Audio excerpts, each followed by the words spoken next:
Circularity should move from concept to industrial reality. The agreement between 6K Additive and Siemens Energy shows what that can look like. Used nickel alloy powder is being converted back into AM-ready material. But if the model exists, what still prevents the industry from scaling it?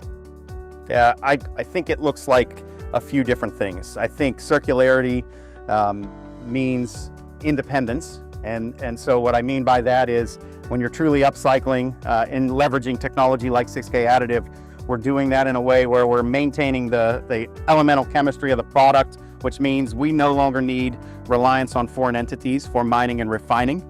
So that's critical. I think to get it to an industrial scale, which is what we're starting to do with our recent news and continued work by the team, it's going to mean maintaining proper ID and traceability. So at the end of the day, powder manufacturers and parts manufacturers, they're all keen on making sure they know the source and following that all the way through the process.